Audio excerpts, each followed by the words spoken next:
This is not a test. Don't expect to be impressed.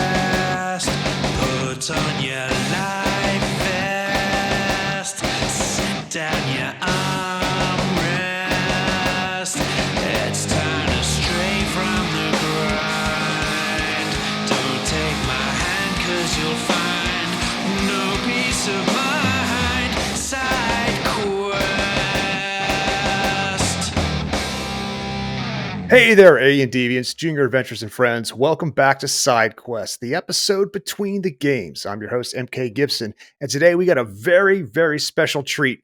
For those who are in the know, we've been doing a lot more art for the upcoming games and campaigns, but we're also doing a retrospective. And we got to thinking, why have we not had all our respective artists who have majorly contributed to Authors and Dragons over this time? I turned to Steve and he says, I don't fucking know. You should probably do it. So I'm like, all right, let's make this happen. So let's start with our audits. Let's start with our artists, and we'll come back to us regular folks. JLD, please introduce yourself. Hey everybody, I'm John Luther Davis, otherwise known as JLD, and I've been with the podcast for quite a long time. Most of the art that you see on the podcast came from me, and it's been a great, I don't know, what's been 7-8 years now, I think. About that. It's been great. Thank you. Sandy. Hi, I'm Sandy Butchers, and I think I'm one of the more recent additions to the group, to the club. Fresh blood. I'm the fresh blood. I did some of the newer artworks for the Dicey Bastards campaign. Other than that, I dip my toes to pretty much anything art related. So I'm happy to be here. And I definitely want to introduce the OG, the man who has brought so much joy and art and stylistic and just pure revolting style to A&D, Robert Bevan. Rob, how are you doing? Hello, friends. Great. I occasionally contribute some art. Occasionally, we'll be recording a podcast, and Bob will just go quiet for a little while. Yeah. And then that's when you know trouble's coming. And then all of a sudden in the chat, you'll hear somebody else's computer go boink. Everyone will just go quiet for a minute, and somebody go, ah. That extra voice joining us right now, audio listeners. Steve and Rick, please be so kind as to introduce yourselves so everybody knows who else is here with us. Hey there, I'm Steve Weverill. I've done some A&D fan art, but it wasn't very good. So I just stick to what I'm good at, which is talking shit on podcasts. My name is Rick Walterian. I can't draw for shit. So, although I probably know just enough Photoshop to be dangerous. And isn't that the best way to be? So thank you all for coming out for this love of art. All right. Every day I thank God that Robert Bevan doesn't know how to use Photoshop and likely never will. I think he does, actually. I think you actually have a little bit of Photoshop skills. Yeah, I got a little bit of skill I've developed over the years. You've broken out of MS Paint. Oh my God. No, it's This is terrible paint.net, news. and no, it's paint.net, and that's what I am referring to when I say Photoshop skills. I see. Because I was scouring a lot of you guys' respective sites this morning, and Bob, I was looking at your Facebook page and going down through the Caverns and Creatures, some photos, and I stole a few things. I'm going to share the screens here, and we'll talk to our artist here a little bit about it. Oh, good. But who makes those memes for you, Bob? Do you make those? I make those. Okay, it's beautiful. Like I am so Thank happy you. to hear that. So let's for a second, let's talk to JLD real quick. How did you get involved with Authors and Dragons? So I was kind of, I don't know, getting suggested all of these odd books from my Audible account, and Critical Failures kept popping up. I'm like, I got a credit. Let's see what this is, and it's just been downhill from there. Like, yeah, here I am.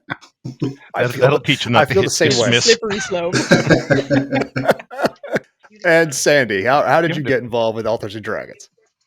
You're the one to ask. Through you, obviously. Well, they don't know. No, that's true. That's true. We met like what 3-4 years. No, I it feels like it's been so long. How long do we know each other? 2 Honestly, years? like it's been 18 months. It, It's like maybe it I might be don't know. 2 years, but It might have. 6 weeks, It Seth. feels like 100 years. she has become my work wife. Even my real wife is like, "Are you talking to your work wife?" I'm like, "Yeah, I'm talking to my work wife," because we do a lot of tag team, a lot of projects together. So, Yeah, and well, that's how I rolled into A&D. So and Bob, when did you learn that you were an artistic savant when it comes to really capturing the essence of whatever it is you're trying to do? Because every picture you do is truly, truly captivates the mind and the imagination and the soul of what it is you're trying to bring across. When did you realize you were that good? I right now. Fantastic.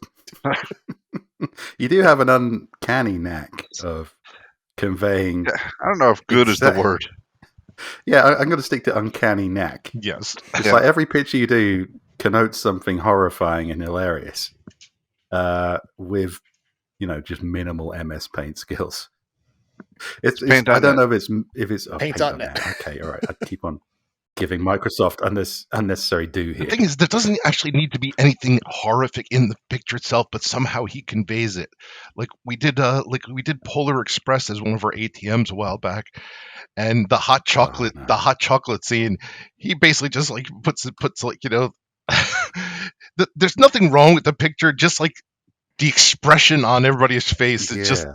It just implies the horror. He has Well, I the mean- exact same Hot, skill as hot. an artist as he does as a human being.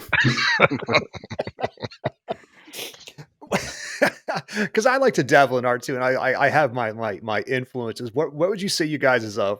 And this is questions for everybody. What's your artistic influence? It could be writing, it could be drawing. What people in the past have inspired you, and where do you get your influences from?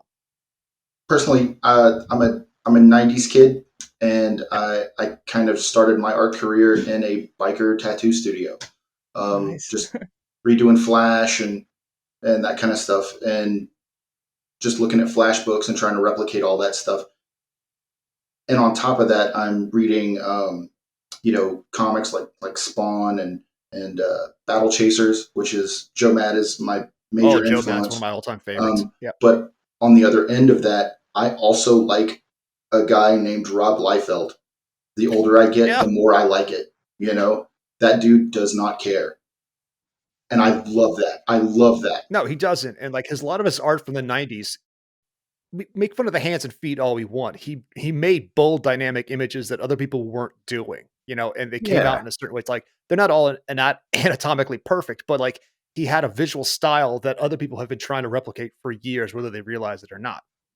Isn't he the one who did Captain America with like the double D's? Yes. Yeah, like Yeah. the giant Oh, chest. yeah, It's like yeah. he's both Notoriously bad sideways and this way at the same time. So yeah. Yeah, a weird one. That Did you see his follow up to that? He drew the new Falcon as the Falcon Captain America in the exact same pose, doubled down on it as a big fuck you. Like, no, I'm just going to do it again. Dude's got 4 poses. He will just beat the shit out of all of them. Sandy, what about your artistic influences? What do you got? Oh, well, a lot.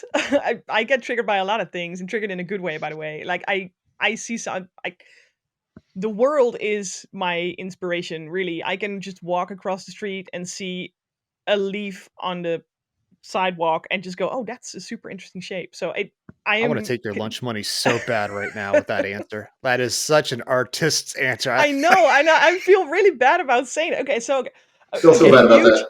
I do the same thing. if you exactly right. I mean, this is when you are an artist. But honestly, I mean, when I was still studying and all that kind of stuff, I Mhm. remember Salvador Dali actually being a huge influence for me. Just the smoothness of his colors, the super fucked up images that he would make. I still love that. So I guess in a way, you still find stuff of that back into what I make, this day. I was like JLD. I was a '90s kid growing up with comics, and those were a huge influence. But when I did study art, it was Katie Kolowitz. I loved her black and whites. I loved her cuts, and her charcoals are what inspired me. Like, just you can be messy and make it beautiful. So, Mhm. Bob, what would you say your influence is when it comes to your art?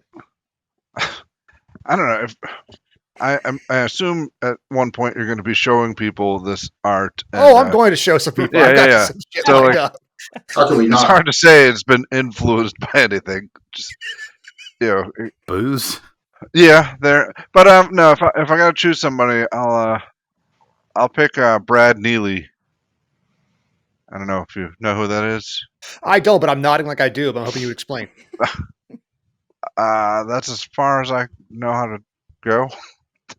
What? He's got some Brad Neely. fun YouTube videos. Brad Neely, yeah, he does. Do you know who Brad Neely is? No. Well, he's Brad Neely. Yeah, he did the George Washington song. Oh yeah. Oh, I know that one. Yeah. Yeah, Okay. yeah. Well, that's there you Again, go. ludicrous concepts, kind Yes. of simply put. Look, the art doesn't need to be good. It just needs to B. it needs convey to the be idiocy. fucked up and weird. And for Steve and Rick too, same question, man. Like, you know, we've all played some Jackbox together, and I think everyone likes drawing, good or bad. You know, do you have any particular art that you stand out like I like that, or I want to be able to do that? Mike Haas. Your cock? What? No, I literally just made up a name. You know, I figured that's what Bob did. No, and who is that? It's Mike Haas. Yeah. Oh, I see. Okay. Mike Horsecocks. I used to try. If you remember the old Mad magazine, Sergio Aragonés, or however you pronounce his name. Yeah, I used to like try to emulate his style a little bit. Like it was badly. not Groot, not Groon. Fuck, Sergio Aragonés, and It was like Groon the Wanderer. yeah, Groon the Wanderer. Yeah, he had a great style. Like I have that old VHS somewhere. I still have the tape that was like drawing the Marvel way with Stan Lee hosted, but like had a Rob Liefeld, McFarlane, and all those guys. But he also had Sergio Aragonés on there, and he was just drawing for Stan Lee, and it was a fun video to watch. So, oh goodness. All right, So I You wanna really see- like comic book wise. I think like I grew up with loads of like weird heavy metal covers, and I think in 2000 AD the artist for Slain, I can't remember. It's like Simon Bisley or Pat Simon Bisley. Mills. Simon Bisley. Yeah. Yeah, they were incredible. I Lobo. love that stuff. But if it came to like, I've always really loved cartoons, and I think when it comes to Bevan's style of conveying certain ridiculousness and intensity and weirdness in the simplest way possible, Bill Watterson, Calvin and Hobbes, Mm-hmm. that he was a really talented artist. He could do, like, when he did the Spaceman Spiff stuff, he did all this incredible kind of Jack Kirby style cosmic scapes and stuff, and then he'd do his the hard-boiled detective one, and it'd look great. But what he was really good at is just conveying the ludicrous activities of a small hyperactive child. Just again, that's kind of what Bob does, just conveying the humor and ridiculousness of a moment. Same. I mean, when I was a kid, I grew up all my life loving comics and reading them, obviously, but like studying the art and how they draw and like different artists. Now, some artists, like when I was young, I didn't like them. When I was younger and I got older, I started to appreciate them. Like Jay Lee, his weird abstract style didn't hit me as a kid, but once I hit my 20s like that, I start seeing the beauty in this form that's not a form.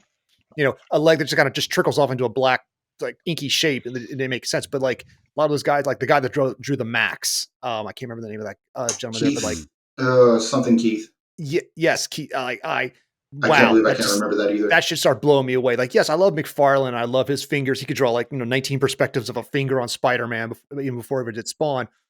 But then I like Jim Lee, for example, I like it, but it feels so cold and stiff to me. There's not a lot of life into it. I mean, he's technically flawless, but I don't feel as much heart as I get from like Jay Lee, who's like the art's all over the place and it's very surreal. And I really started digging that. And the same thing with Steve. Cartoons, I grew up on that. And the covers of Dragonlance, books, Sandy and I were having this discussion the other day. So cool. I love them. I really love these covers. Like I was telling her, like I love the Larry Elmore stuff, and it took me the easily more the black and white easily stuff that's still in a lot of the second edition books. I didn't like that as much when I was younger. It felt very like a stamp or a stencil. Then because Elmore looked, I'm in the world. I can see that dragon very clearly. That's a cleric, and I know it. Damn it.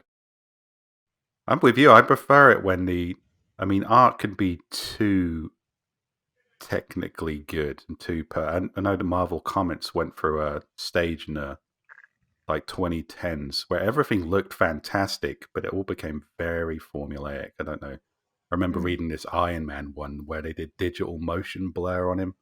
I was like, this is comics. Just write kapow and do some motion lines. It's there's more heart to it. It's it hits the eye better. But yeah, I prefer it when there's a little bit of just enough deviation from what is perfect, I guess, and reasonable. I think that's how comics have to work. It's supposed to hit your eye all at the same time and then kind of hit it panel by panel. You're looking at a form over function, kind of twist in there. And sometimes I think in comics it becomes function over form, or at least in more modern comics. Yeah. And as somebody with zero talent, I understand nothing of the form, so I guess that there's some art. Like, hey, Rick, are you still playing Marvel Snap? I know I am. I haven't. Oddly enough, after we did that podcast of it, like my desire to play it just went away. Oh man, it's still my toilet time. Like I got 5 minutes time game, but I get, and this is I've seen the man's other work, and I'm not talking shit about this artist. That being said, every time one of his variants pop up as hey, do you want this card? I'm like, I don't. The Dan Hip variants of all the, because it's not even chibi. It's very flat. It's very two-tone. It's very almost like coloring book style art. It's overly simplified, and it doesn't work for me. I don't know if you're playing Marvel Snap. Those cards are everywhere now, and they're driving me nuts. Yeah, I really can't believe that people go on there and they actually spend real money on variants of a digital card game that could go away at any time. Now, I will spend money for a digital copy of a movie that sits in my digital library that as soon as it gets balled out and it's gone. Yeah. But yeah, I know exactly what you're saying. Look, we're keeping people employed, all right? That's the important thing. Also, I'd like to jump in and say that please do. Steve has a lot more artistic talent than he gives himself credit for here. Oh, I would love to be an artist. JLD, Sandy, I love you guys, but if I could kill you and take your talent, I would. Like some I think I said this exactly 100%. Oh, I said this to Sandy the other day. But also same thing. Steve, I'll cut your fingers off if I can learn to play guitar, and I'll make you watch while I do it. It's like I have for many. I don't know what the rules are, but if this is possible, I'll murder you all. Yeah, that whole thing of of killing somebody, devouring them, and taking their power. Yeah, I will eat your fingers to be able to play guitar, or sing, because I have tried on so many occasions to learn to play. Like I have trombone, the drums, guitar on 4 different occasions, and I realized very quickly that if I practice really hard and really put my effort into it, I'd be very average. So I quit. I don't know why I keep having sex, but damn it, I hate just being very average as something you're putting all this work into it. So I've always thought that sex is like the one thing you can fail at and still feel good about yourself. Well, I feel good. I don't know about you, but I feel great. High five me. Sorry, lady. If we could have ingested power, no offense, JLD, you wouldn't have survived the first A&D con. Well, I was sitting there. I met JLD in 2023 at that first con you guys invited me to, and he was this kitty corner from my booth. And I during some of the downtimes, I went over there to check out his art. I'm like, God damn it! And you're just sitting there just sketching away. I'm like, and I just think I'm nodding my head. I'm talking. We have a lot of things in common. I'm sitting there going, God damn it! Because all I wanted to do as a kid was learn how to draw. Like I still draw, but then I would take these big hunks of time off because I wanted to do writing and art. That's all I ever wanted to do as a kid. My parents did not support art school or a writing. Like they're going to put money. If I'm going to go to school, it's not going to be for writing. So I joined the military instead. So I had to do all this shit in my spare time. Well, what kills me is years back, I hired a comic book artist who's done plenty of work in the field to do a Bill the Vampire #1 comic. And well, first of all, he kind of phoned it in, but second of all, the work he did, and then I've seen the work JLD did on on the A&D comic, and the A&D comic, I'm just like, this is so much better looking. We were so lucky with that because I think it's fair to say that we just had the idea of hey, we could do JLD's doing his fan art. Let's massively exploit him. I don't think I'd never written a comic book. I don't know if you'd ever. I think you tried. You'd had a couple of swings at a bat with comic books before. Is that right? Yeah, I'd written some all the things that I like buffet type sort of projects that they were literally they weren't going to go anywhere because I don't know what I'm doing. So yeah, But once I got some direction, I have like some actual writers telling me what to draw, and there's examples of like what I need to draw. Then after that, it's just doing the work, and trying to make it look interesting. It's been a very cool experience. Because the one thing of like I collected comic books for a while. I've always been interested in comics, but the one bit of advice I retained from it was I think the Marvel method is basically get the fuck out of the way of the artist. So it was easy for me. Just give you some vague direction, just point you like a big artistic machine gun. There's vague direction, and there's like saying, working on. Dude, you're reading my mind. I was like, well, this explains a lot, really. Orphans and Dragons, we are the kings of vague direction. Yes. I mean, if I ask, what does this character look like? And the answer is yes. But I'm like, looks like well, a okay. He looks like a character. I mean, that's exactly. He's got eyes, people, like when we were working on the Dicey Bastards thing, several of the folks like Steve and Rick, you guys were some already had some existing. For example, like we had an idea what Stan Dan delivered because JLD had existing art. Moog Face Eater did not, but he gave some good information. He gave some good like what's the pathos behind his eyes, which Sandy lovingly honed in on. We'll see the picture here in a little bit, and then there's some other folks who are like, he's character. Like, damn it. I'm not here to call Drew out, but Drew, damn it. Well, that was the cool thing. I think, a lot of our first exposure to JLD was he just kind of showed up like one day and he was like, hey, I did some fan art, and it was like, wow, this is pretty much what this character should look like. That is now our official art. Exactly. Thank you for that. Well, that's sucker. Sandy and I met in an authors group on Facebook, became friends because we played the same video game. We had read a little bit of each other's work, and she sent me one of my first pieces of fan art for Technomancer, and that's why I hey, do you want to maybe do an illustrated thing together? And she's like, dude, I thought you never asked. Okay, I got 19,000 ideas, and here's the layout, and here's the battle plan. Oh, by the way, here's the entire marketing campaign. I'm like, oh, okay, how do I act like I have to be invasive stock or anything, but nod my head a lot. And how do I make this seem like this was my idea? Put your name on it on the Indiegogo campaign. He did it, and it's done. Yeah, exactly. Well, that's for tax purposes. Yeah. No, but it's one of those even JLD, he picked up one of our books, and we were so thankful for that, and it's like. I know when we talked at the JLD, we talked at the last con in 2024 in Portland, you're like, I'm doing all this work for them. Like, I'm reaching some limits because you have your other work life going on. You got everything's going on. And so when I said, my friend Sandy, is it cool if you bring her in to take some ideas? And, I think we all appreciate what she's done so far for the Dicey Bastards. Oh, absolutely. More coming. Yeah. Nice.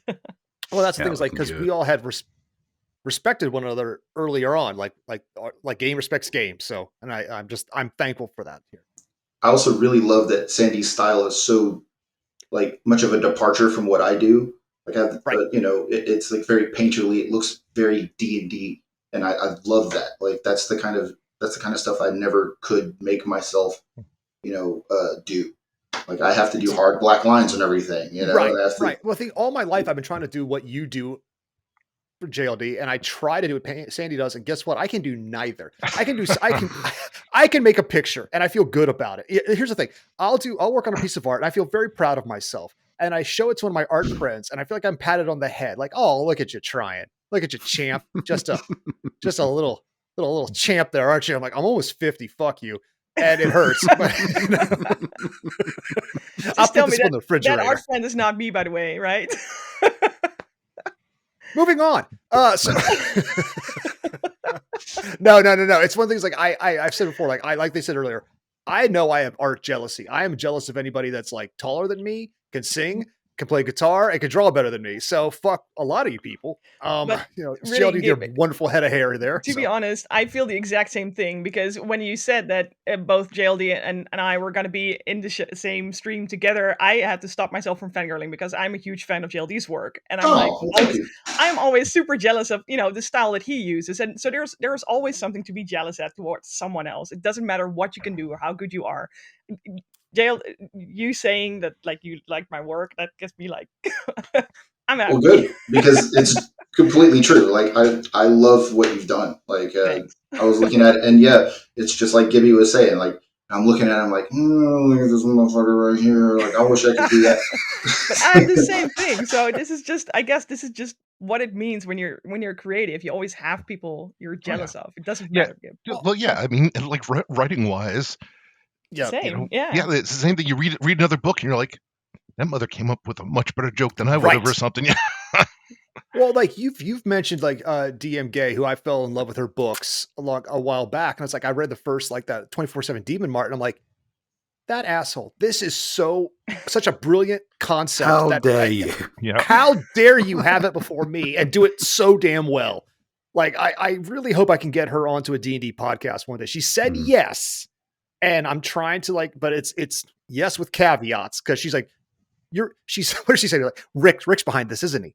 Because he's been trying to get me to play D&D for one. I've told him no, and then now here you are trying to push it again. I'm like, yeah, it's like cocaine. Here, try it. Just a little cocaine. Just for A little record, cocaine. she hasn't told me no. She's given me definite maybes. So I gotta break in here for a second, Steve. Speaking of concepts that are being successful or stolen by someone else, how is the Dragon Riders with perms going? Yes. Dragon Riders with perms. I'm quite confident that no one can do that as well as me. I'm happy to sit on that, let it percolate, and then just let that egg hatch in all this disco themed glory.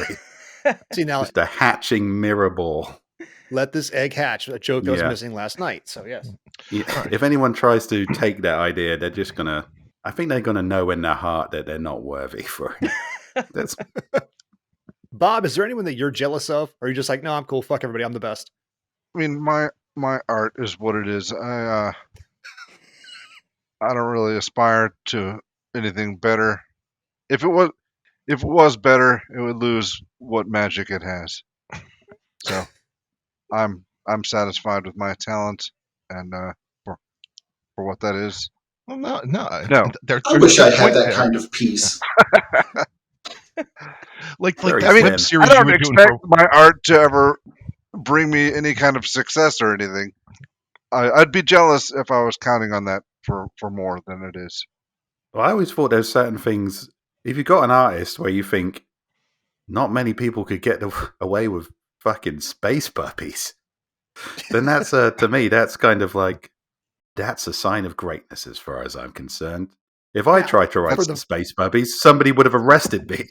I mean, we have friends that are sculptors, and I literally showed them like Bob's snowman sucking its own dick, and I was like, can we get a mug like?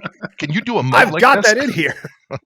So for the audio fans, unfortunately, like we'll do our best to describe it, but for the video fans, you're going to see this. I curated a quick list of actual art from our respective artists here. So first up, and like there is no rhyme or reason to this. It's whatever it was saved as. So it's like it's just alphabetical how it went into the file. So first up, we got looks what appears to be Alphonse punching out a Minotaur done by JLD.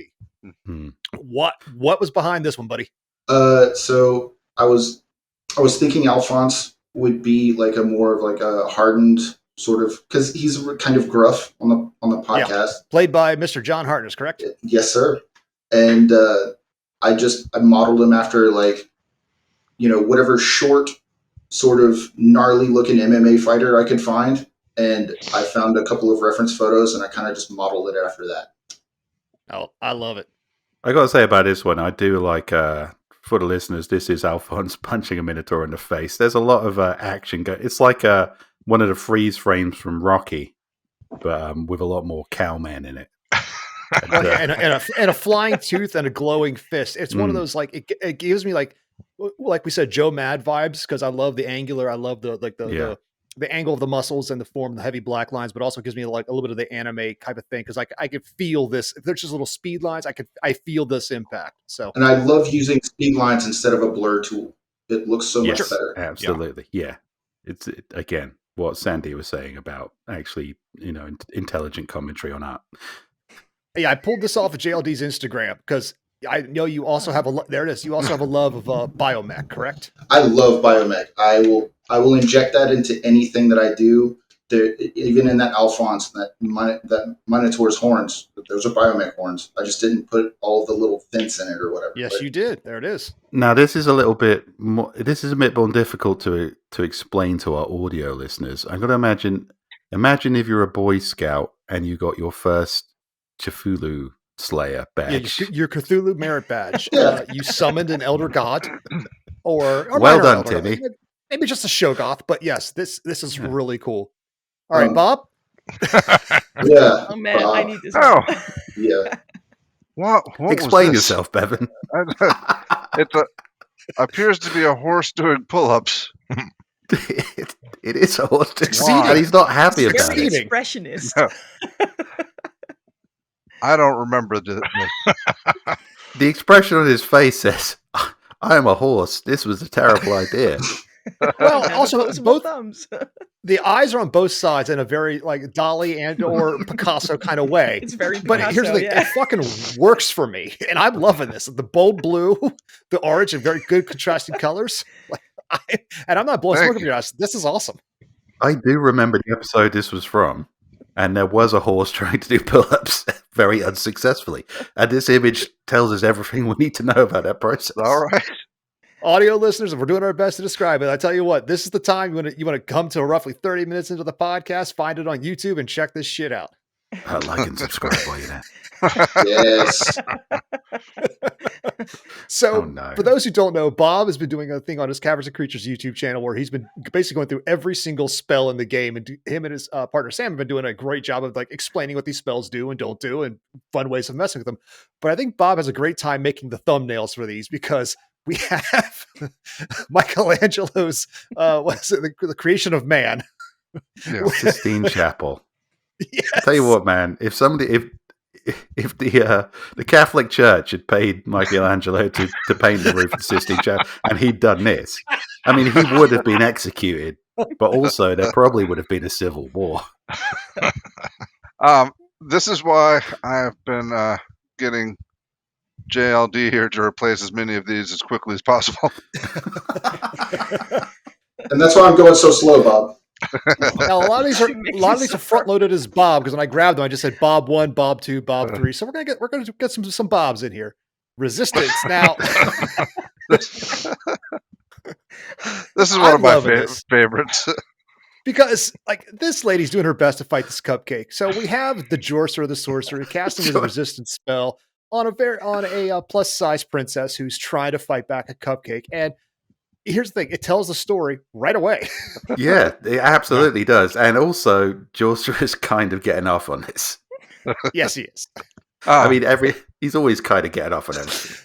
This one is my favorite because the spell alters self. Okay, fans, Jorcerer has a unicorn's horn, gills, claws, a tail, and a moose's antler. And the thing is, like, in the spell itself, it allows you to make these small alterations to your character in game to adapt to a survival. But he threw all of them. Gibby, you didn't point out the best part because he has moose antlers, he has a unicorn horn, he has a mermaid tail, but he also just has a pair of glasses. That's the disguise.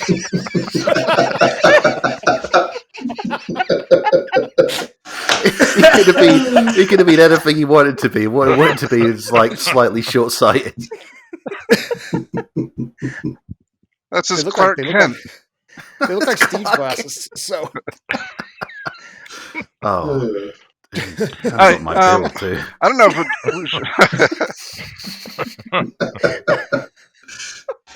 Again, this one just Oh, says man. exactly what it needs to be. So the spell is True Strike. Now, Jorcerer is pondering, fans. Like he's got his hands on his chin and he's pondering. He's got a thought bubble. The spell is True Strike, where to hit the enemy. And it's a cantrip you cast at the beginning of a game, at the beginning of a round. So your next attack is advantage. And he has what appears to be a goblin, or a muscular goblin, or dueling two scimitars and an arrow pointing right to his junk. So he knows just where to hit the opponent. And damn it.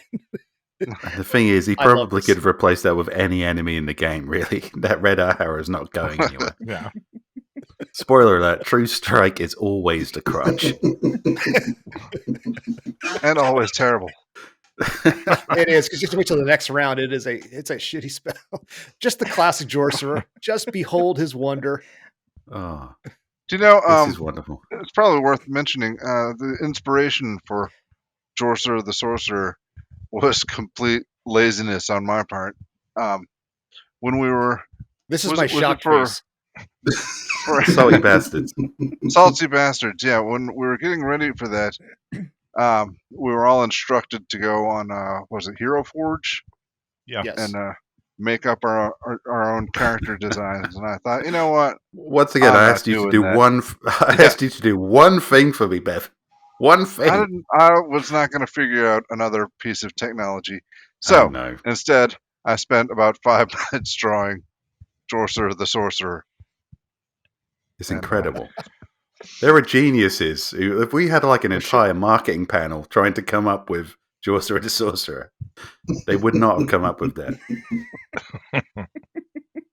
Oh, this Now, is another wonderful. classic here, detect thoughts. Now, Jorser is, he's checking out a very attractive blonde lady, bucks him, and her thoughts are, please go away. And he looks actually a little nonplussed because I believe, like in his childlike wonder, he's like, he's not mean to any harm, but, I feel bad for him. But you feel uncomfortable in his presence. Yeah. I like how he said very attractive lady, which is once again testament to Bevan's skill at conveying ideas that aren't necessarily backed up by his artwork. Oh, man. Because she looks like she's been hit by a bus. But You would tell me you wouldn't date her in real life. I mean, she brings her own martini with her. So yeah, but that's me, Gibby. That's like that doesn't mean anything. I date Jorser in real life. Now, the reason I love this one is because I read Steve's comment.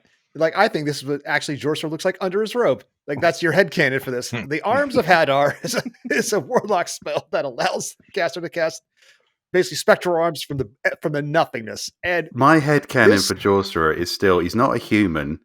He's a mimic that was trying to mimic a pedophile and got stuck.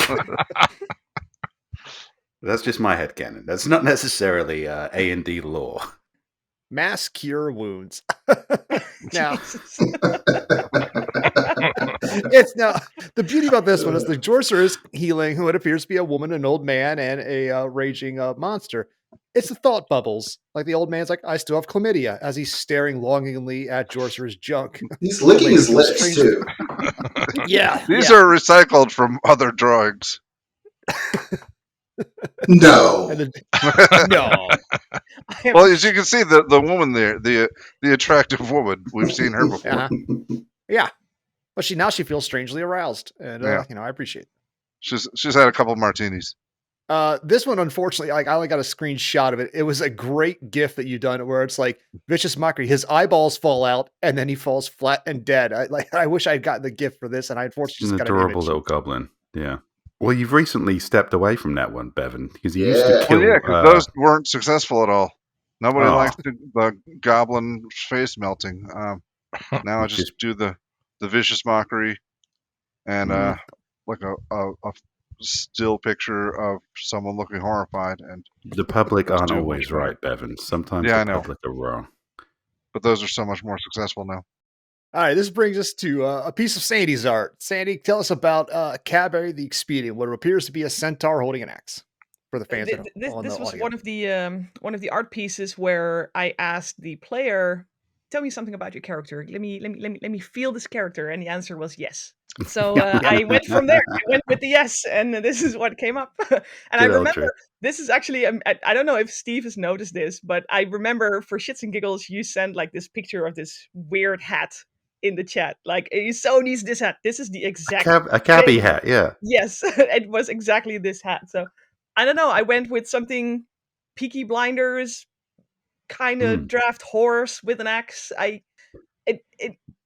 What's I don't fascinating know. about this to me, Sandy, is you've solved like an internet meme. Like when people are trying to be funny about with the ties. centaurs, they're like, The "Oh, ties, where does a first thing I centaur wear a noticed. necktie? Is it on his neck or around his horse shoulders?" Both. The answer's both, you fucking idiots. See, I admit that my blindness, I thought it was a long tie that started at his neck and went down all the way down. I didn't realize he was it's wearing a two second one. different ties. Yeah. In my head, it's one tie that just goes all the way straight down. No, That's it's two of them. Gibby. It's definitely two. Yeah. I'll turn course. this podcast right around. It looks like he's going to enforce some prohibition.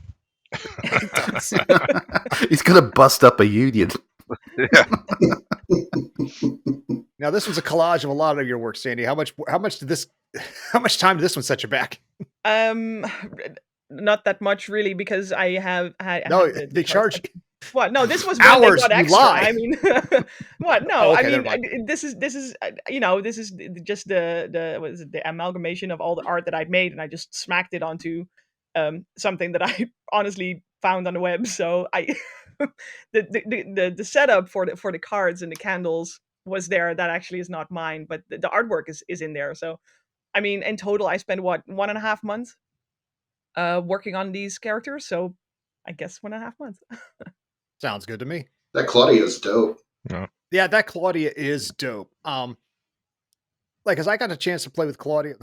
That sounds weird.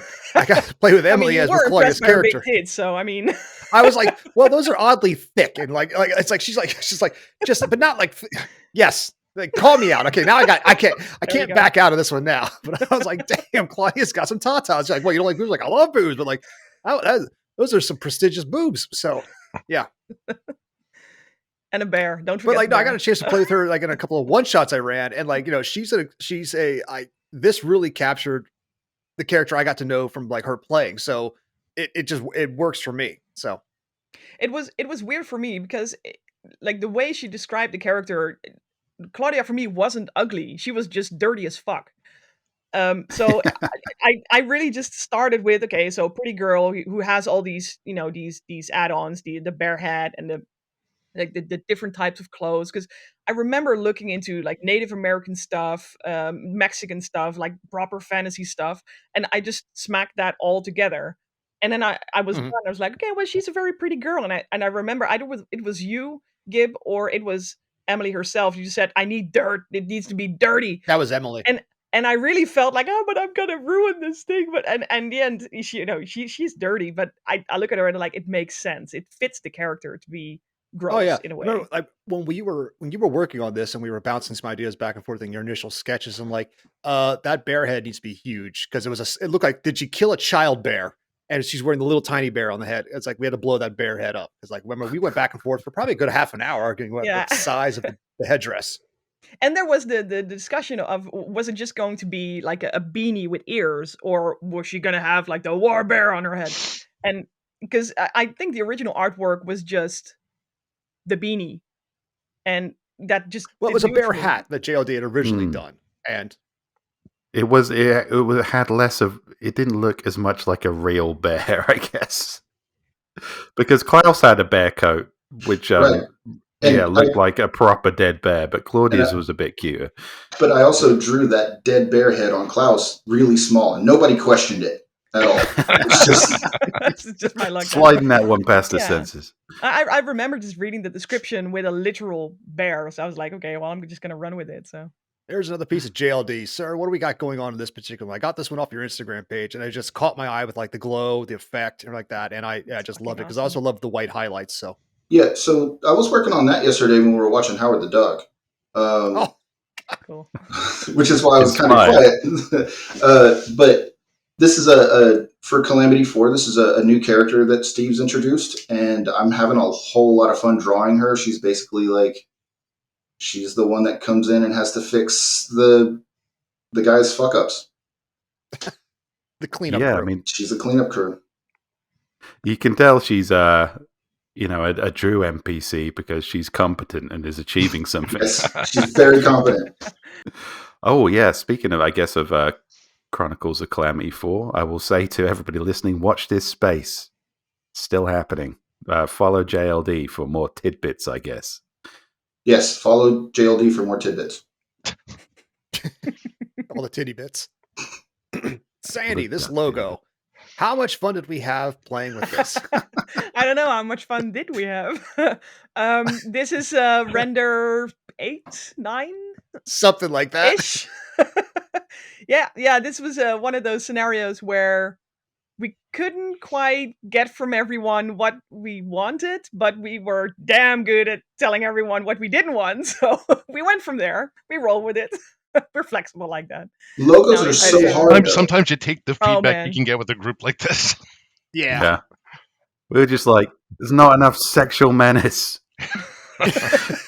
More Yeah, threats, Because please. I wasn't aiming for clean, but I wasn't aiming for like let's not put a floppy dick on there either. So, but when we talked about Jorser, and I had made a joke like, do we want Jorser to be our Mickey Mouse? And Sandy's like, well, how about inspired by? And then in minutes she came up with this, and then she added like the mustache, and then like I'm like, it is like a dark Jorser like photo that is like, even when Bob saw it on the Discord, like his answer was, oh my. And like I know we hit something there. I was like, damn it, Mhm. everybody was right. This actually really does work. I want this sticker for my laptop. It is Yeah. cool. Yeah, it's like alternate universe, like Jorcerer, where he's both evil and competent The Dark Jorser, yeah. and not masturbating constantly. Well, this is just what he looks like to children. I don't know. This could be the external view. Like, what we see is how he sees himself, but this is how everybody else sees Jorser. Like, It also has a really like cool like punk vibe to it too. Like it does. Here's the thing, like I'll go back to that real fast. Like the one thing Sandy was working on from the initial sketches that worked for me was like it had a zine feel. Like the yeah, old punk rock, like zines, like a couple of the styles, like if it was literally taped on and then photocopied and had this kind of but professionally unprofessional vibe to it that really worked for me. So I'm glad we got to settle on something that like still had that same feeling.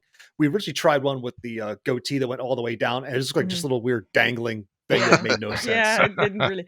But I honestly, from all the pieces that that I did and Gib, that you and I kind of worked on together in a way, I think the process behind the logo in the end is definitely the most interesting one that we've gone through. Really. Agreed. Logos are tough. Yeah. That's pretty much the point where suddenly we had opinions. Like everything else was like, this is great, this is great, this is great. Yeah. Then suddenly it was like, no, that's too heroic. No, that's too competent. No. Yeah, but Oh, every man. time And someone says no, it's not like we didn't freeze in the process. It wasn't like a complete stop to everything. It was every time someone said no, I want something else, we went on to something else. So it was growing, and just looking back at that See, Sandy's way more process. professional than me. No, I cursed every one of you motherfuckers for a good 7 to 8 minutes. Like, if you didn't show up to the meeting, you vetoed your artistic endeavors. And like, she's like, why don't you act like a professional? I'm like, I'll stop being a child. Okay, you're right. Okay, let's refocus. Let's refocus. And it's like, Yeah, that's the Gibby, thing. act That's like a professional. There's me going like, this doesn't make me feel uncomfortable enough. Turn up least you the were being weird vibe honest. by That's the thing, it's like- 10%. no, both you and Rick are very honest in your approach. Like, listen, this is the brand, this is the indie brand. Let's lean into it a little bit. And I think I was the most resistant at the time. Not I think it's only Not because it- reasonable to warn people. The logo should warn people. Gibby. right. So I think that particular like Jorser adjacent figure really sets this down.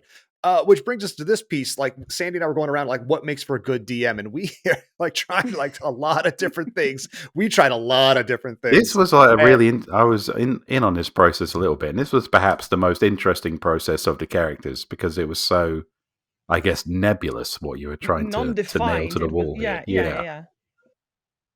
Well, like Rick will back me up on this. Like when you're running as a DM, you're everybody. Like the characters are them, then you're everybody else. So there's like no one central figure that can identify you. There's no short of the actual DM guy from the 80s cartoon, nothing. There is no DM's like recognizable symbol. So you have to like kind of like pick something that's like there's a missed opportunity. You could have done like Gibby as like well, I won't say balder, fatter and like just a long beard and creepy googly. No, then he would just be like Jorser the DM. That's true. Oh dear. I'm glad you didn't do that. That being said, I want to run in a game where Jorser is the DM. Like I do kind of want to play that like that one shot one day. Dungeon Master is just Jorser, but he's in leather straps. This is another one I pulled off your Instagram because I've always fallen in love with, like I said, that Matter Reyes style, like where the art striations and the muscles, the blacks, the heavy blacks, the lights, and all the colors working together. Because this one is a work in progress because you can still see the work in the background where you're blotting it out. yeah, and man, that was years ago. Yeah, it I was. started that one. Like I don't even remember what I did that for. That was for you put. Yeah, I think it was issue 2. We needed an extra page, and you just came up with this kind of Final Fantasy style video game start screen of Bjorg sharpening his sword while Fandango tunes his lute before the adventure began. And it was a really nice piece. Yeah. The one you see, if you're watching this on YouTube, you're not really capturing this in its glory, but you can capture in its glory by buying the fucking comic book. So do that. Yes, buy the fucking comic book. Plug, shill. Okay, I pulled this one specifically because having played with Judy, like I love the Gigi character, and I love when art is still in that concept stage when you like whenever you open the monster manual or the DM book, you got the yellow paper and the sketches type of style that's going on right there. This version of Gigi works for me because it tells me everything I need to know about this character. And I love working with this off-white paper with just gray markers and ink pens. It's so much fun. And if I make a mistake, I have to own the little mistakes and just roll with it. And I don't know, it reminds me of tattooing, drawing like this. Yeah. Whereas if I make a little mistake, I have to do things to make that mistake disappear. And it's sort of like the same thing. So stuff like this is very stressful, but it's a lot of fun and it's really gratifying when I'm done with it. No, dude, it's brilliant. I love it. Looks great. Yeah. You really summed up the attitude of the character there. Speaking of summing up the Yes. attitude of the character. I didn't want to make it obviously a penis. So I put the Elmer's glue on the end of it. Yep. Yeah. For anyone who's only listening, this is Jorsa the Sorcerer, I guess, in adventure mode, casting a web from his sticky wand and plastering someone against a dungeon wall with thick white fluid. Yeah. I hope I've done that justice. And he's staring into the camera, and he looks very pleased with himself. He's not just staring at the camera; he has bloodshot eyes. It's like if he's one hard fart. Yeah, I'm not done with this person yet. Oh my! That eye's ready to pop out. He's so excited, And it's the yellow teeth that work for me. Also, it kind of he's smiling in such an endearing way. Come on, the teeth. It has to be the fucking testicles at the end of the wand. Come on. Sharp-eyed viewers will notice that this wand has testicles. So you don't drop it. Yeah, it's exactly. It's form over function. It's a security knob. Speaking of Jorser, another version. So Sandy, transitioning from that Jorser to this Jorser, how was that task for you? Is it Tom Jones, the sex bomb? That was 100% the theme that I went with including the bare chest with the hair and the tie with nothing else. That was 100% what I was vibing on when I was drawing Jorser.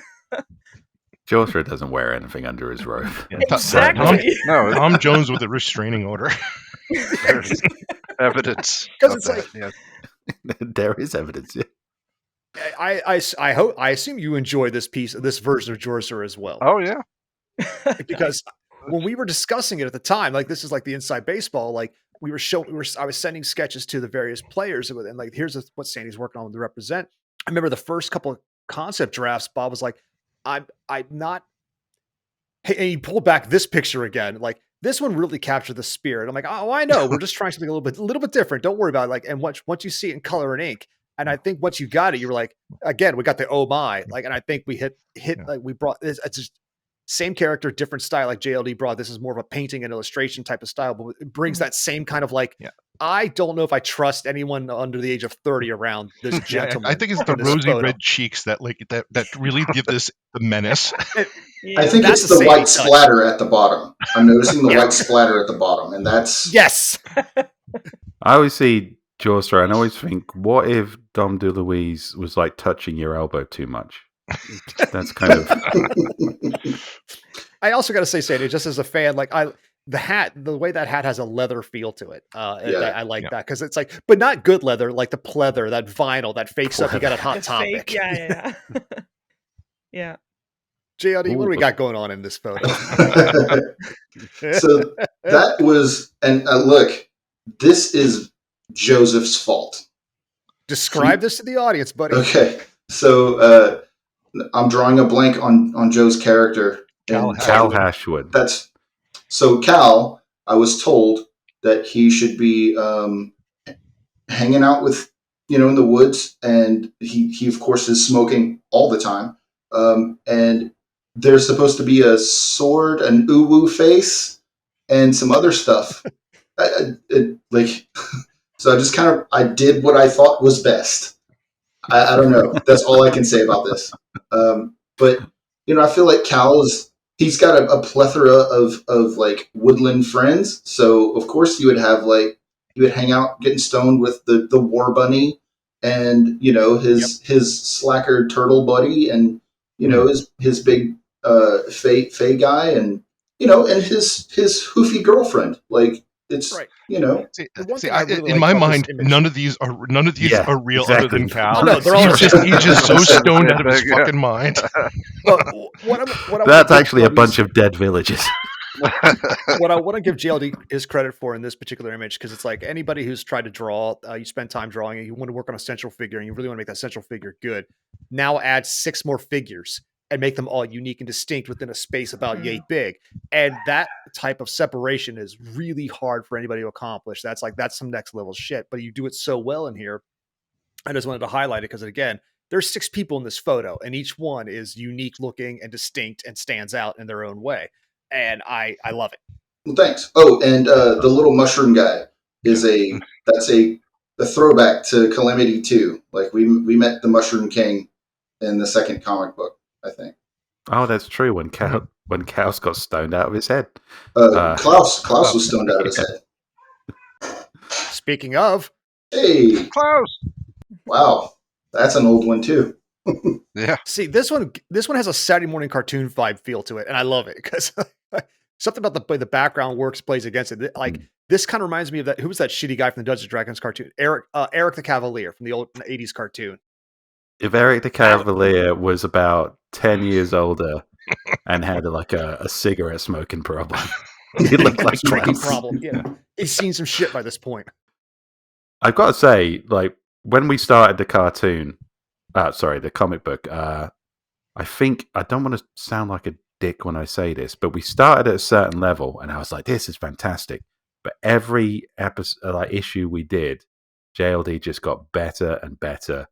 And it makes me sad that we're just not going and just continually writing comic book scripts, because eventually JLD would have got so good that he would have broke comic books. But yeah, You just can't if you've afford been, him at that point. yeah, exactly. We can't afford to exponentially pay him for that. But if you've been Hey. following like issues 1 through, well, hopefully 4, which is coming soon, there's just a notable step up every time he does it. He's just adding more fun stuff. This one was fun Metallica too. Zam. I love Yeah. Metallica Zam. Like, Speaking of fun stuff, what a great name for a character. Like, for a Warforged character. And yeah, like, his whole thing is like, people are meat bags and all this kind of stuff. And I just figured he'd have gone on the ship and just did his thing. Like, he was, he's just very direct. Care about the viscera on his No, shoulder, yeah. like the eyeball and the blood and the viscera that is And just like his on him. eyes It just matters. convey absolute insanity. Yeah. Well, the thing is, like, those eyes are more disturbing than Jorser in a way, because Jorser has an Yes. endearing or sort of Forrest Gump Candide, Mr. Magoo quality about him. This one just says sociopath. Yeah, Metallica Zam is a robot wizard who basically has a very direct approach to problem solving. So he's like, we need to free the slaves on that ship. He's like, okay, well, I'll blow up the ship. Then everyone's free, right? This is one of my favorite backgrounds too. It's a nice one. I don't know if you pulled anything else off my website, but there's this I have a couple more. background and one that JLD did for my rogue character Stacy. Oh The yeah, background of that was gorgeous. Yeah, this I is did another cheat good a little bit on that background, Bob. Like, this is a photo. I'm done. Just sucking some JLD dick. See, I'm not Nice. even going to Sandy on this one. Rick, what was your impression when you finally saw Moog Face Eater in the flesh, as it were? Well, I think when Sandy posted it, I posted as Moog, and I was like, Moog hates this. Because part of him is like, Moog is a reincarnated orc in the body of his his lifelong enemy, an elf. But what I like about this is, once again, the insanity in the eyes is just there. Like, even if you took away the, like, the blood stains, this is not somebody you want following you in a dark alley. No. When Sandy showed me this, she's like, "Do you think they'll like it?" I'm like, "I think you're fucking hired." Like that's this one set a tone. And some of the other sketches later on, we were working on something. I went back and said, "I just showed you the Moog picture again. Like this is your bar, and it's got to be up here." Because the red eyes, the blood stained, okay, for the fans at home, like this is a beautiful elven man who is sadistic, who will there is blood Who on his will face, and tear he you to pieces. because yeah, because the inside is not an elf, and it comes through the eyes. The teeth too, like the smile, the Yes. grin. I love those teeth. Like that's great. They're super prominent, and so they're kind of perfect in a way, but at the same time, they are a bit crooked.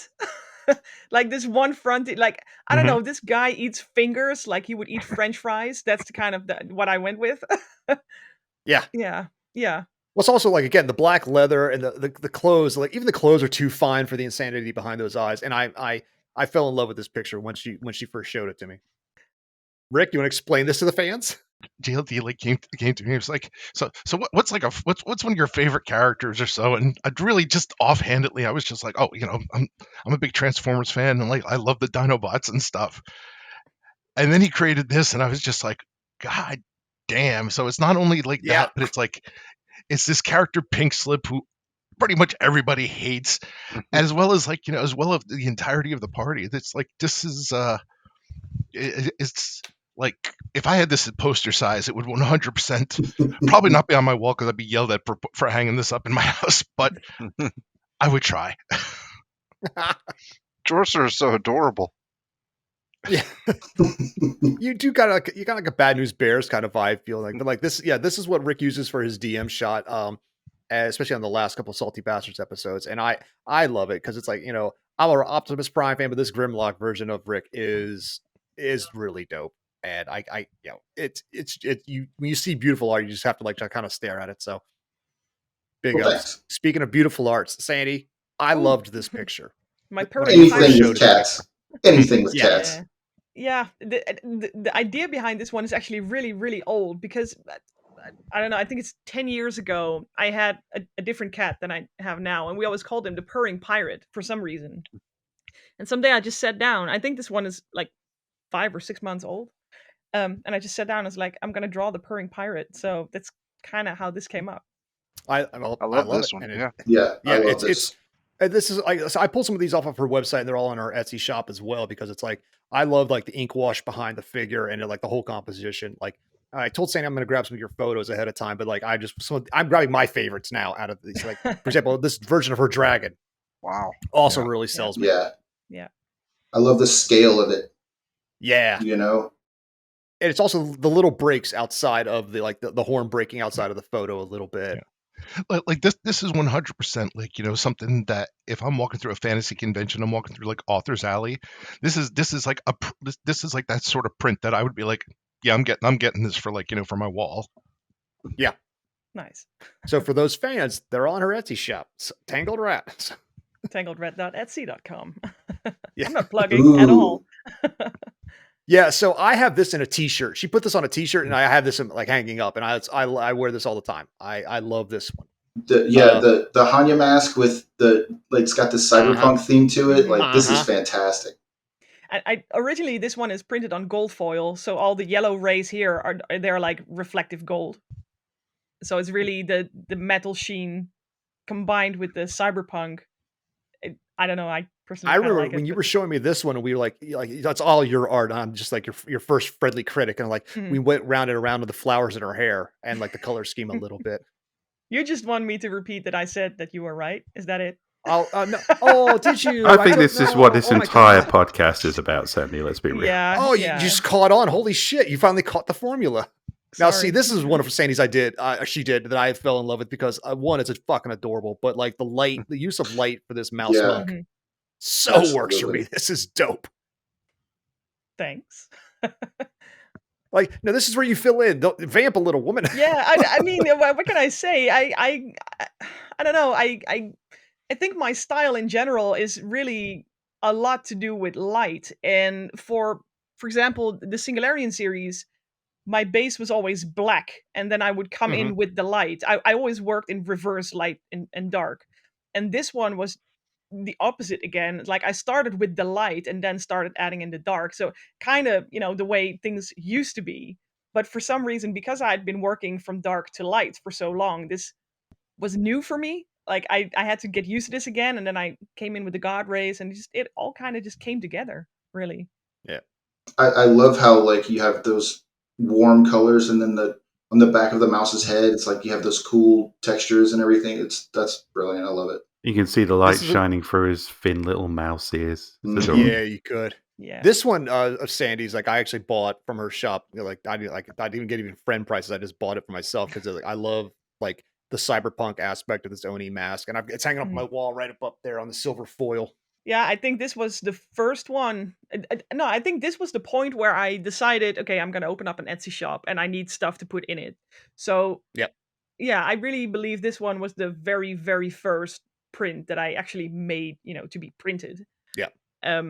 And just looking at it right now, like I still like the image, but looking at it now, give or take 6 months later, I'm like, well, Yep. some stuff has changed by now. It's I don't know. Well, like he was saying about when you look at that when JLD was talking about the picture of Gigi, like you'll see things and you like how you fix it, how you do it, like.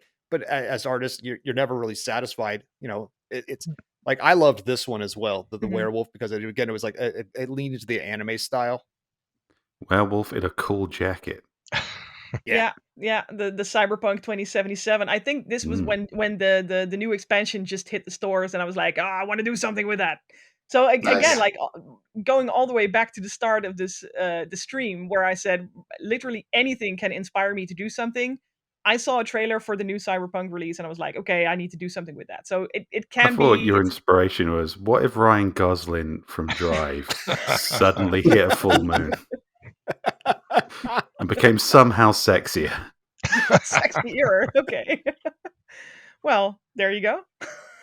Speaking of sexy, I got a Oh, whiplash man. from this one. Jeez, I Yeah. was just thinking that, Sandy. Man. Oh, I saved a few at the end just to bring it back around before we close this one out. So, Bevan, you want to explain yourself? No, fans, I don't even I don't know remember how to what explain this podcast this was I didn't from. realize I drew so many horses. Clearly, a masturbating horse smoking a cigarette. Yeah, clearly that. Again, but I don't remember what inspired that. God, I don't think it's I the want to cigarette remember what clamp inspired between that. the teeth that gets it to me. Just like he's maximizing pleasure. I know we're getting a little man. long in the tooth, so we'll get these through these next few, and then we'll do a little closeout. So, speaking of, Oh my! Oh yeah. Yeah. Yeah. Classic. Yeah, this is one of That's what that one is. of our Christmas episodes. Yeah, from the winter collection. I might have put these two photos in backwards. This one first. You know what? Fun fact: that one actually inspired art. Okay. Aw. Yes, I'm afraid, listeners, you're gonna have to go onto the YouTube. I can't explain this one. Yes, I A self-filleting I showed this to my snowman. wife, and Yeah. she was like, "Let me paint that." Can I just add that I really appreciate the effort into the shading, the shadow, like the little black dots to Mhm. indicate that there is Uh-huh. plasticity going on. Dude, I appreciate. Oh, the stippling I'm effect. Yes. growing as an artist. Yes, Yeah. this is progress. I'm not to your level yet, Sandy, but I'm working on it. You're I've getting tried there. to put this on TeePublic twice. They will not have it. Well, as I said, I was trying to a friend of ours who's a sculptor. I was like, "Can you sculpt this as a mug with with the curving dick as the handle?" I would totally Ah. buy that. I'm sorry. I don't want to drink out of that. I know, I Rick. probably would too. Yeah. All right, so Stand Andy I Liver love this version one. 1. This one was JLD's a version of Steve's character, obviously from the Salty Bastards. Steve, how do you feel about this one? Oh, this is brilliant. This is from the promotional artwork I think we did for issue 3. Yeah. Where you can get a postcard about the Chronicles of Calamity comic book issue 3. Issue 4 coming soon. Please do back us so you can get cool artwork like this.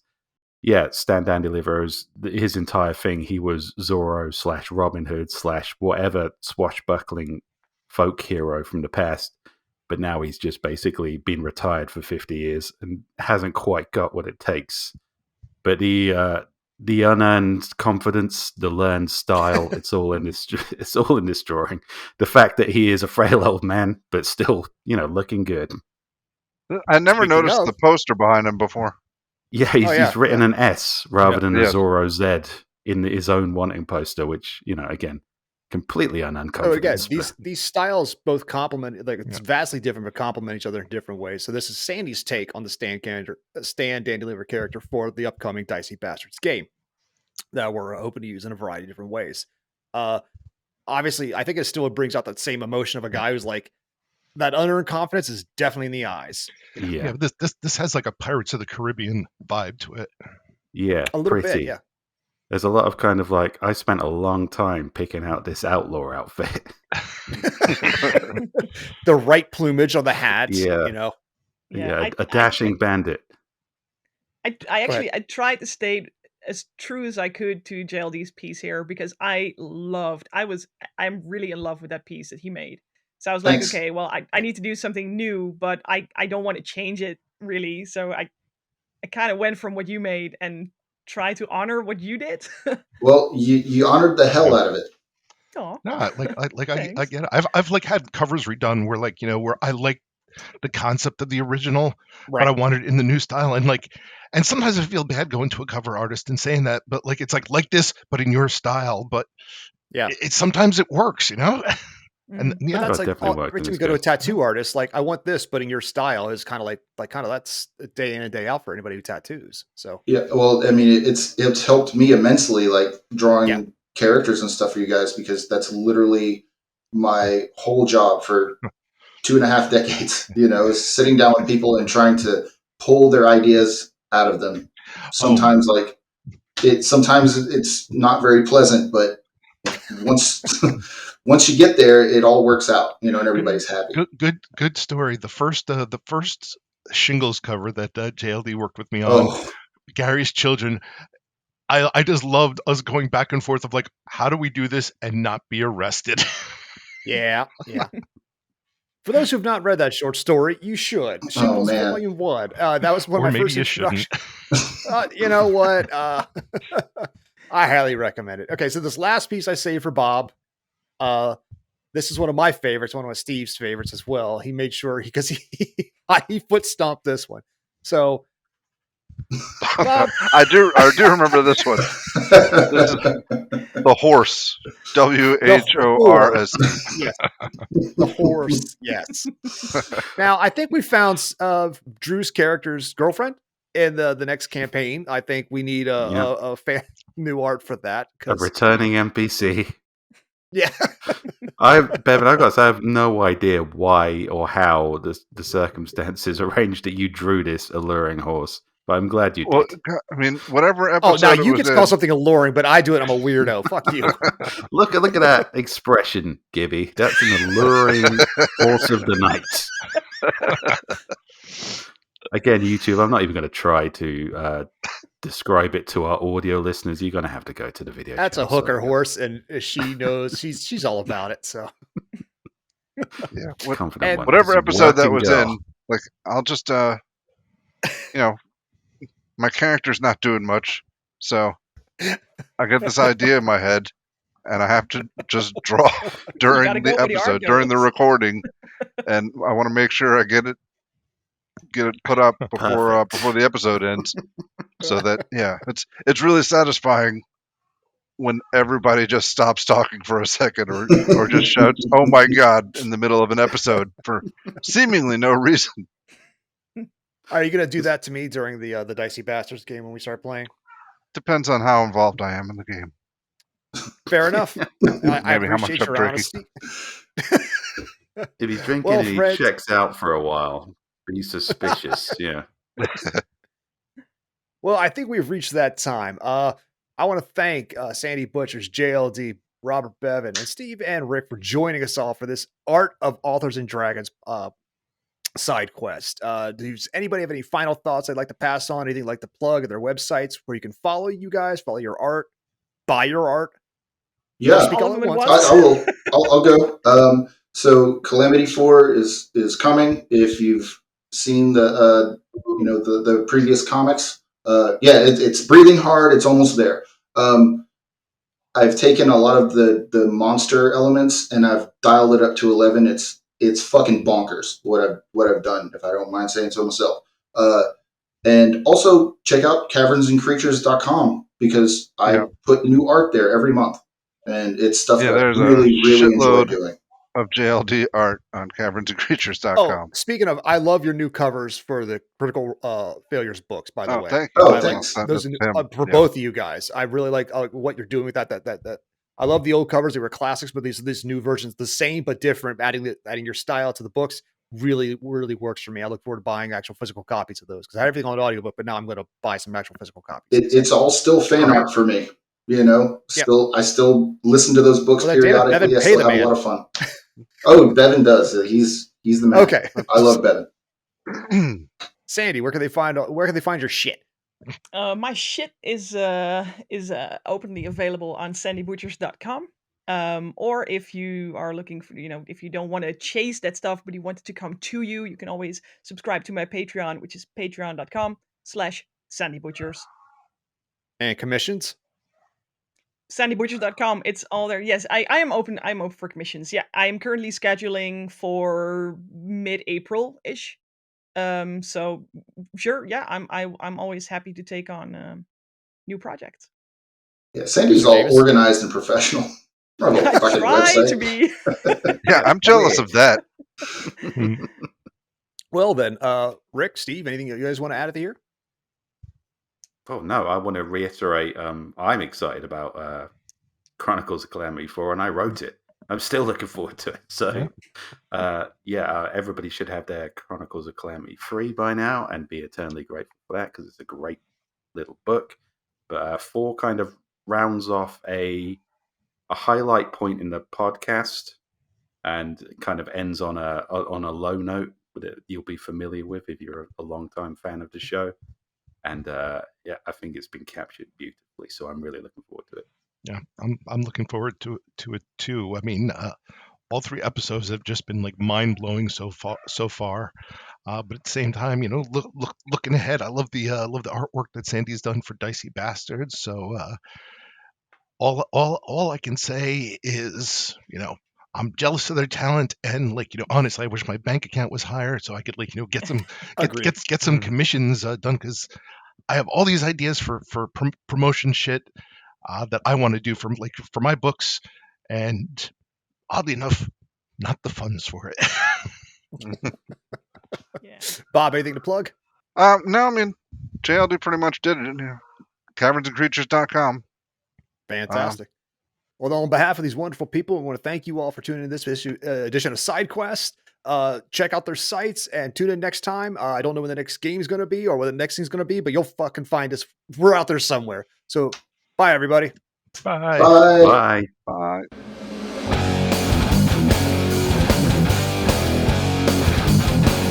Authors and Dragons is brought to you under a Creative Commons license, meaning you are free to share this material so long as credit is given to those who created it, which is us, the people you just heard play the game. Opening and closing themes performed by the Gore Core 4.